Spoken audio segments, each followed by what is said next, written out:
Boa noite, tudo bem? Mais um podcast. Eu me chamo Luciano de Almeida, eu sou vice-presidente da Família Hope, um movimento de pessoas trans e suas famílias, e estou aqui hoje como apresentador. O nosso podcast tem como objetivo abordar nossas vivências, discutir saúde, compartilhar o trabalho realizado em prol da nossa população e falar sobre educação e atualidade. Também queremos mostrar nossas singularidades e promover a visibilidade da comunidade. E hoje estamos aqui para entrevistar o nosso convidado. Boa noite, tudo bem? Pode se apresentar. Bom, meu nome é Hudson Andrade, eu sou um homem de teatro. Dizer que eu sou um homem de teatro é parafrasear uma fala do Milor Fernandes, que está numa peça teatral chamada Liberdade, Liberdade. É a primeira peça, é a primeira fala da peça. E eu me apropriei dessa frase, que me representa, né? Eu sou um homem de teatro. E eu, eu escrevo, eu atuo, eu dirijo. E quando eu digo um homem, eu assumo essa fala, né, um homem de teatro, eu também assumo essa postura de ser um homem cis e um homem cisgênero gay e não se coloca dessa forma há muito tempo, essa postura muito segura em dizer eu sou um homem cisgênero gay é uma declaração que tem uns 6 ou 7 anos, mais ou menos. Até então, as coisas eram um pouco mais veladas. Isso foi uma escolha minha, uma escolha de segurança minha, mas aí eu percebi que era uma segurança falsa, porque estar, deixar as coisas às claras é muito mais interessante, é muito mais importante. E me fortaleceu muito, me colocar no mundo de forma mais objetiva, de forma mais direta. Isso me trouxe uma leveza, me trouxe uma tranquilidade e me colocou na condição de quem atua com muito mais prontidão e com muito mais objetivo dentro da causa LGBTQIAPN+, né? Já estive como voluntário do Arte pela Vida, atualmente sou da diretoria da ONG Olívia e procuro atuar, né, de uma maneira muito precisa, muito reflexiva dentro dessa causa que nos envolve, né? Pessoas LGBTQIAPN+. Não, talvez eu não esteja muito à frente das coisas, mas eu frequento vários espaços de formação.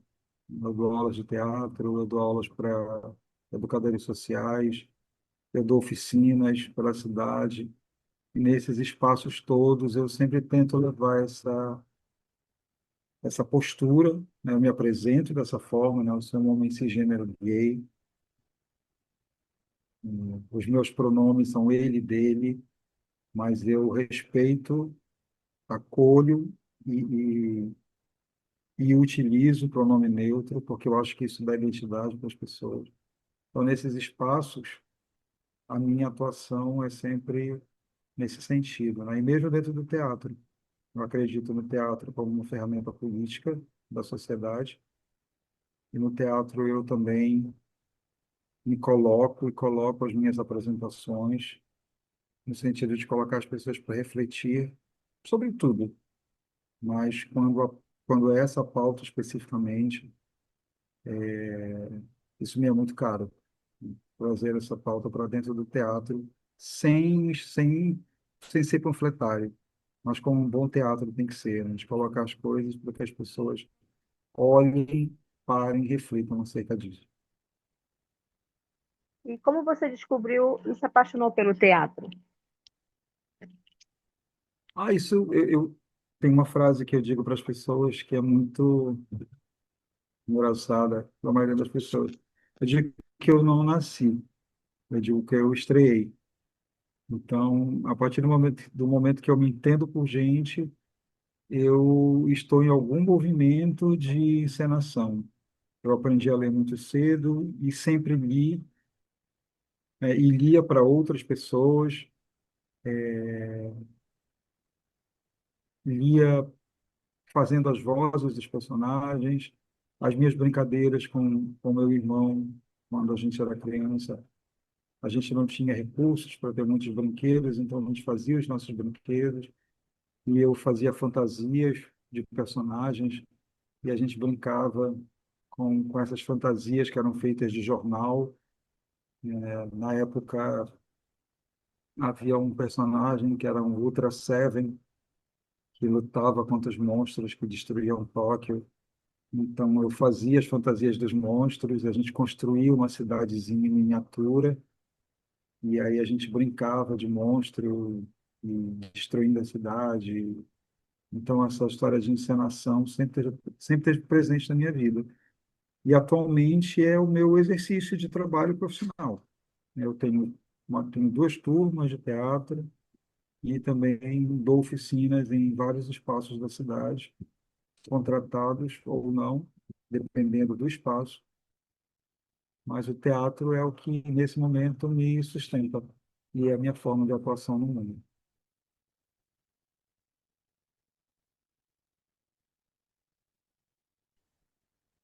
Qual foi o papel mais marcante que você já interpretou e por quê?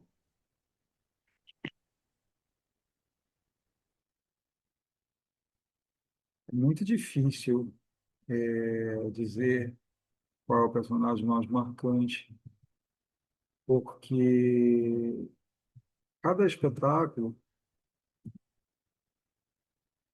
é muito singular, ele é muito específico, porque cada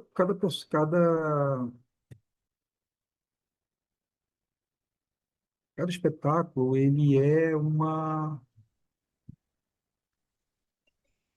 particularidade, né? Ele é uma obra em si que traz toda a sua história, toda a sua potência. E cada espetáculo que eu monto, ele tem obrigatoriamente a exigência de dizer alguma coisa para alguém. Eu nunca vou montar um espetáculo só por entretenimento. Nunca vou montar um espetáculo só para vender ingresso e ganhar dinheiro. Não faço isso de forma nenhuma. Então, todo espetáculo que eu monto, ele tem uma história, ele tem uma proposta, ele tem uma mensagem que quer ser dividida com as pessoas.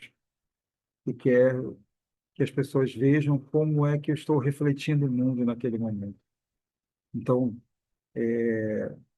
o último espetáculo que a gente montou com uma turma de teatro, que foi o Nós, a proposta era que a gente conversasse sobre os nossos sentimentos, e sentimentos dolorosos, assim. É um espetáculo que ele parece muito lento, muito depressivo, porque a gente está falando das tristezas das pessoas, das angústias das pessoas. E como é que a gente convive com essas angústias e como é que as pessoas ao nosso redor veem essas angústias, né? Como é que elas se identificam com as depressões, com os abandonos, com as tristezas, com as frustrações. E aí você pode perguntar assim, nossa, mas fazer uma peça de teatro sobre isso? Sim, sim, porque a função do teatro é essa, mostrar os sentimentos humanos. E nem todo sentimento é alegre, nem todo sentimento é de oba-oba, nem nem todas as coisas que acontecem na nossa vida são felizes. Então, é muito difícil dizer qual é o meu personagem mais marcante. Muito difícil mesmo. Cada um deles tem a Então, seria sua. todos. Cada um deles tem a sua beleza, cada um deles tem a sua história. Todo personagem ele é construído com elementos que são da pessoa, do ator ou da atriz que constrói esse personagem. Então, todos esses personagens têm um pouco de mim. Então, cada um desses personagens sou eu e eu sou cada um desses personagens. Então, não tem como escolher um. Você acha que o teatro influenciou sua forma de viver e se entender como um homem gay? Não, não porque, para mim, o teatro sempre foi uma expressão de vida. E ser gay é só uma das minhas características. Eu sou gay, eu sou tio, eu sou primo, eu sou filho, eu sou professor de teatro, eu sou militante, eu sou um monte de coisa, né? Ser gay é só um dos aspectos da minha vida, mas o teatro sempre permeou todos os aspectos da minha vida. Todas as decisões que eu tomei, todas as maiores decisões que eu tomei, as mais importantes, o teatro estava ali me orientando de alguma forma, porque é como eu me expresso no mundo, é como eu existo no mundo. Então, o teatro não teve essa relevância, assim, é claro, tem aquela coisa meio clichê, né? E os homens de teatro são inevitavelmente homens gays, isso é tolice, assim, tem muito homem hétero no teatro, não tem nada a ver você fazer teatro e intrinsecamente, implicitamente, imediatamente se tornar um homem gay porque está fazendo teatro. Não existe isso. Então, as pessoas acham que eu sou gay porque faço teatro. Muito pelo contrário. Eu já era gay muito antes de começar a fazer teatro. Na sua opinião, o que significa para você chegar aos 55 anos sendo um homem gay no Brasil? Eu publiquei isso quando eu falei das minhas comemorações do meu aniversário. Eu publiquei isso, né? Eu falei que chegar aos 55 anos é,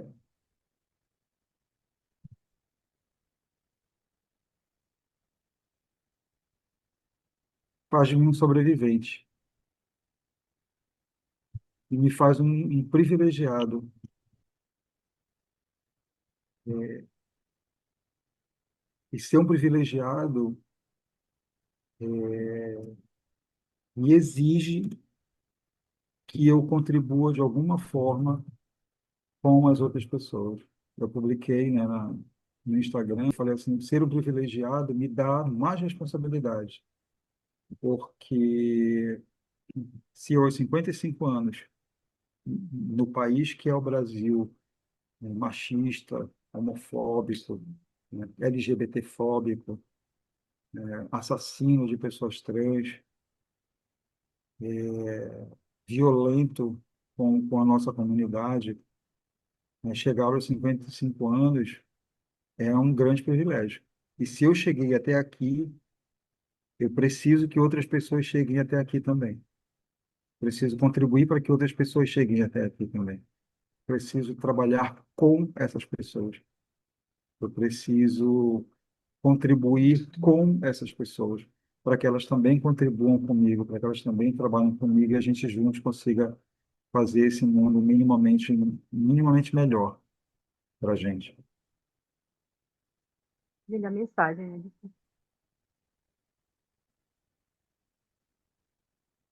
O que o Hudson gosta de fazer nas horas vagas? Qual é o hobby dele? Atualmente, eu existo.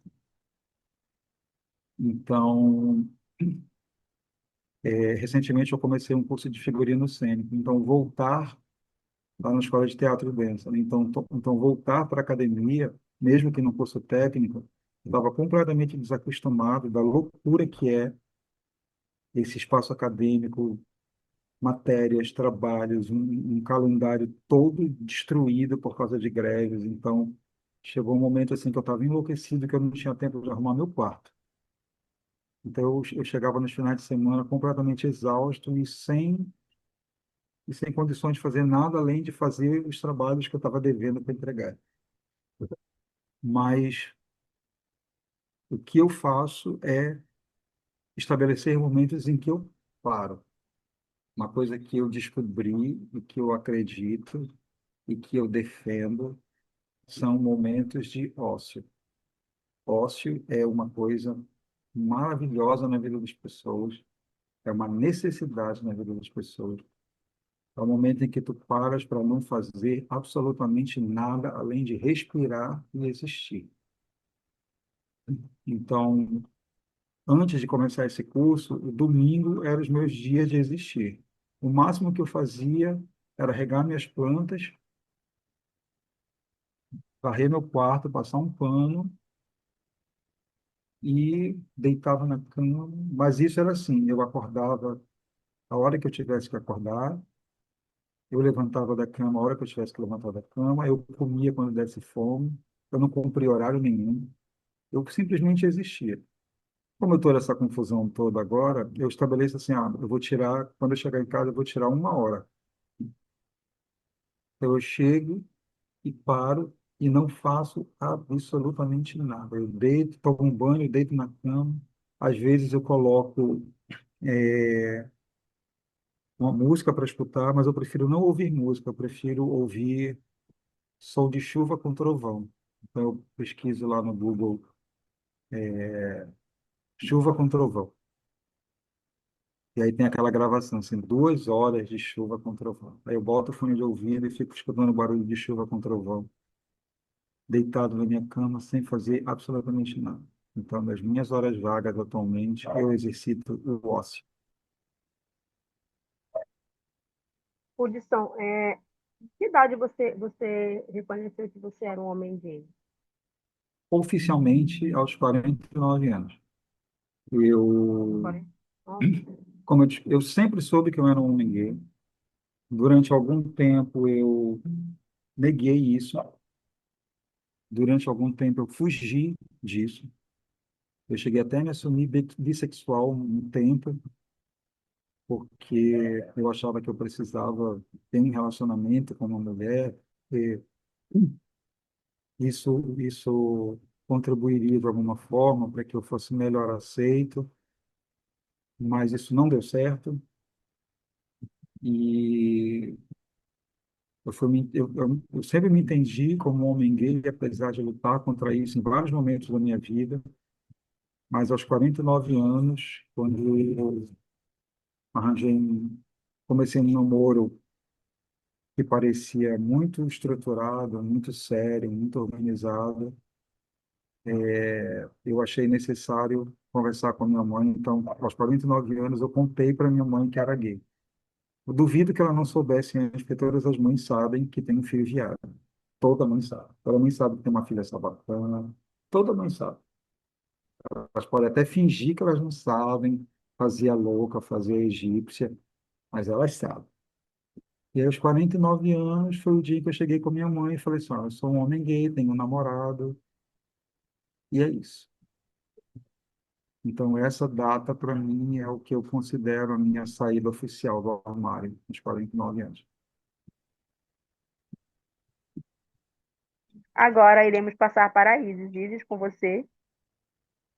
Obrigada. Boa noite, Hudson. É um prazer estar lhe Olá, recebendo. eu agradeço também. Me chamo Isis Neres, tenho 25 anos, atualmente faço parte do movimento Família Hope. Também faço parte do coletivo Arco-Íris do Caeté, em Bragança. Também sou estudante do curso técnico de enfermagem e vou continuar as perguntas. Na sua opinião, quais são os desafios mais urgentes para a população LGBT hoje? Nesse momento em que a gente vive, na verdade, desde quando a extrema-direita do Brasil conseguiu alcançar espaços de poder nos vários setores da sociedade, a gente entrou num processo não só de polarização, mas dentro dessa polarização de um resgate daquilo que a extrema-direita chamou de valores tradicionais, valores conservadores da família, de um resgate de uma propositiva religiosa, dogmática, que culpabiliza, demoniza e pune qualquer tipo de sexualidade divergente daquela que é o padrão estabelecido por essa pretensa família cristã brasileira. Então, a partir daí, a gente não só teve alguns direitos já garantidos, mas ameaçados e alguns até mesmo retrocedidos, mas a gente vive uma situação de violência muito maior do que a gente vivia antes da ascensão do ex-presidente Bolsonaro ao poder, né? Porque as pessoas estão se sentindo no momento muito tranquilas para nos violentar das formas mais diferentes possíveis, sejam ataques na internet, sejam ataques verbais nos espaços públicos, seja a violência física propriamente dita, além de violência psicológica e os inúmeros assassinatos que a gente vê na nossa sociedade. Então, nesse momento, o nosso grande inimigo é essa parcela falsamente conservadora da sociedade, que é apoiada pela Igreja, na sua versão fundamentalista evangélica, né, e por partidos políticos que insuflam as pessoas ainda mais contra nós. Então, nesse momento do Brasil, esse é o nosso grande problema.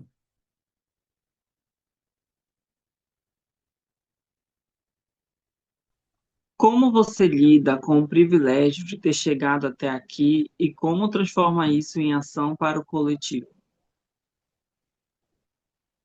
Bom, eu utilizo esse privilégio trabalhando com as pessoas que estão ao meu redor, para que a gente possa buscar, primeiro, uma conscientização, né? Desde o meu núcleo familiar mais próximo até outros grupos maiores, nos espaços de formação que eu frequento, cursos, oficinas, algum lugar em que eu tenha um espaço de fala, eu busco conscientizar as pessoas. Utilizo o meu exemplo, porque na verdade eu só posso usar o meu exemplo e não outros, né? Então, utilizo o meu exemplo, assim, ser um homem com 55 anos, como isso, qual foi o investimento emocional, o investimento que eu fiz ao longo de toda a vida para garantir estar aqui, né? E através desses espaços de conscientização, eu vou trabalhando para que outras pessoas alcancem esse privilégio de chegar na idade que eu cheguei e com saúde, né, sem ter passado por grandes violências. Não acho que eu esteja isento ainda de, daqui para ali, sofrer algum tipo de violência, inclusive fatal, né? Porque ao me colocar no mundo, a gente se torna um alvo. Mas eu também não posso deixar de me colocar no mundo por medo de virar um alvo, né? Porque viver com medo não é viver, né? Então, a minha primeira coisa é eu me recuso a viver com medo e, ao mesmo tempo, eu me recuso a virar as costas para qualquer pessoa que possa se aproveitar disso para me violentar. Então, se em alguns momentos eu precisar ser mais assertivo, mais aguerrido, mais combativo nas minhas atitudes, eu vou ser, mas eu não vou deixar barato, não vou virar as costas para alguém que pode me atacar de qualquer forma, atacar as pessoas que eu amo e atacar a minha comunidade.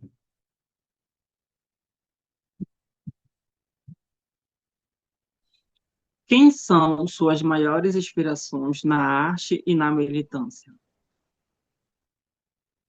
Na arte, tem dois caras que para mim são, que inclusive são os que baseiam o curso que eu dou, que é o Konstantin Stanislavski, que é um ator, diretor e dramaturgo russo, que construiu uma forma de pensar e de fazer teatro que atravessou gerações e chega até nós, e que é alguém que eu admiro muito, né? E o Jerzy Grotowski, que é um dramaturgo e diretor polonês, e também criou um método processual de fazer teatro que eu admiro muito, que eu estudo e ponho em prática. Então, essas duas pessoas são as minhas grandes referências no teatro no Brasil: o Augusto Boal, que criou e desenvolveu, né, o Teatro do Oprimido, que faz com que a gente pense o teatro para essa classe social mais vulnerabilizada. Então, isso me interessa, porque a justiça social, para mim, é muito importante. Então, o Boal é o cara que vai falar, vai levar o teatro para as comunidades mais vulneráveis, para que, através do teatro, elas consigam entender a vulnerabilidade nas quais elas vivem e lutar contra isso. Então, essas três são as minhas grandes referências no teatro. A minha militância ela é muito recente, então eu não, eu não conseguiria apontar pessoas que eu dissesse assim, nossa, essa pessoa aqui é a minha referência. Nesse momento, como eu atuo junto da ONG Olívia, a ONG Olívia como um todo é uma referência de militância para mim, não uma pessoa específica, mas a ONG, por todo o trabalho que ela exerce, nesse momento é quem eu poderia dizer que é uma referência para mim.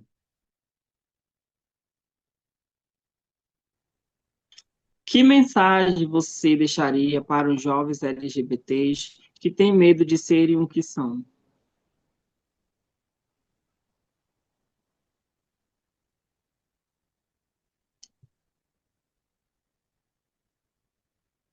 Eu estava pensando nessa tua pergunta, eu acho que as pessoas elas não têm medo de ser quem elas são.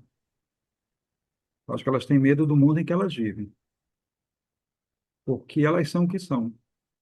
Às vezes, a pressão do mundo em que nós vivemos, as pressões familiares, sociais, religiosas, essas pressões nos fazem duvidar que o que a gente é não é problema, que o que a gente é não é errado, que o que a gente é não é pecado. E a gente luta contra a validação das outras pessoas. A gente não tem medo de ser viado, a gente não tem medo de ser sapatão, a gente não tem medo de ser trans. A gente tem medo de ser violentado pelas pessoas ao nosso redor.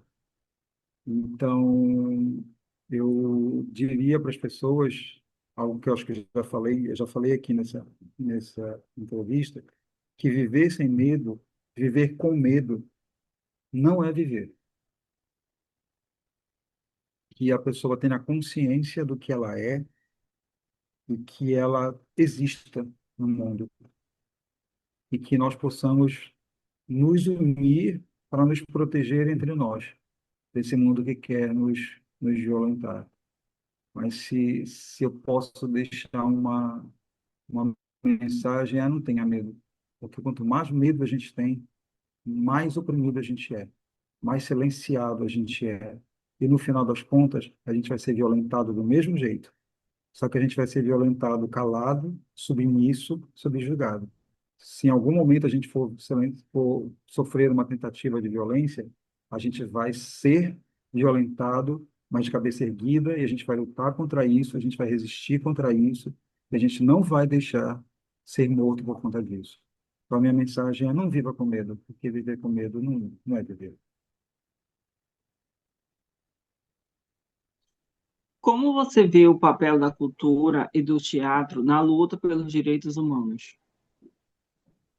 É primordial, porque a única função do teatro é falar dos sentimentos humanos. Essa é a única função, é a função principal, primordial de qualquer peça de teatro, de qualquer trabalho de teatro, de verdade.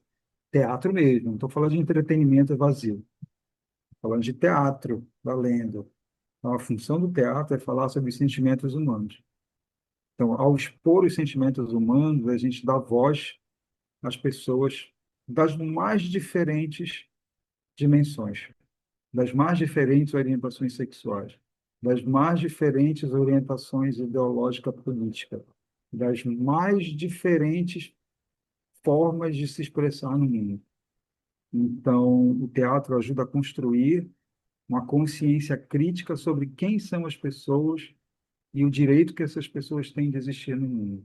Então, o teatro é fundamental enquanto ferramenta política, sim, e ferramenta artística, sim, para a formação de um povo culturalmente mais maduro no que diz respeito ao respeito às individualidades.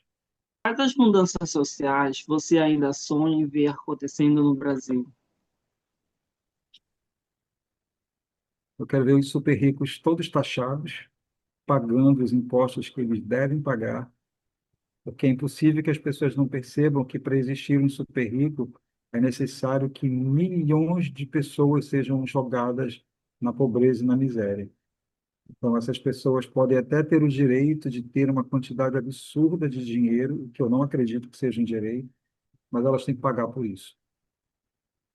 E o que eu quero ver é exatamente a justiça social em que cada pessoa receba aquilo pelo qual trabalhou, de forma justa, de forma honesta, de forma proporcional, né?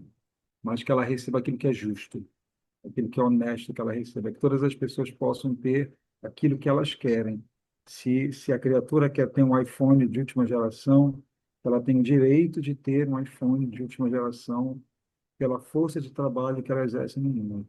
Se a pessoa deseja ter uma casinha de madeira lá na periferia ABC, se é isso que ela quer para a vida dela, então que ela tenha uma casinha de madeira lá na periferia e que essa casinha de madeira tenha água encanada, tenha um banheiro dentro, tenha acesso à luz elétrica. Se ela quiser morar lá no interiorzinho do município escondido, lá longe de tudo, ela tem esse direito.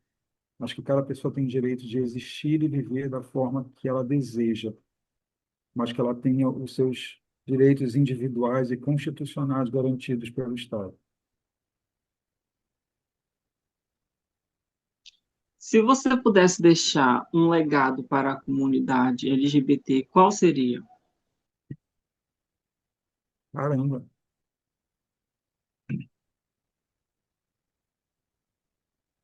Eu costumo me apresentar quando eu vou fazer algum tipo de trabalho, às vezes numa palestra, às vezes um curso, uma oficina. Eu costumo dizer assim: eu sou Hudson Andrade, eu sou um homem cis gay de 55 anos e eu sou o cara mais legal que eu conheço. Então, acho que o legado seria esse: as pessoas lembrarem assim, ah, o Hudson, o cara mais legal que ele já conheceu. Um cara legal, assim, um cara que valeu a pena ter convivido junto.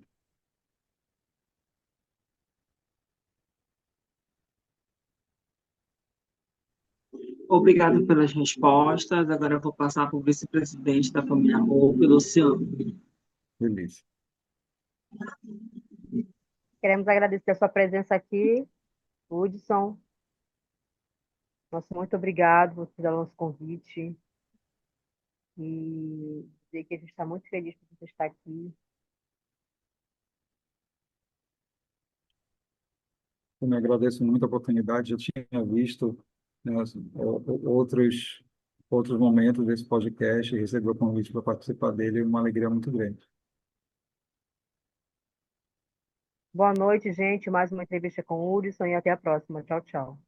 Tchau, tchau, gente. Obrigado, valeu.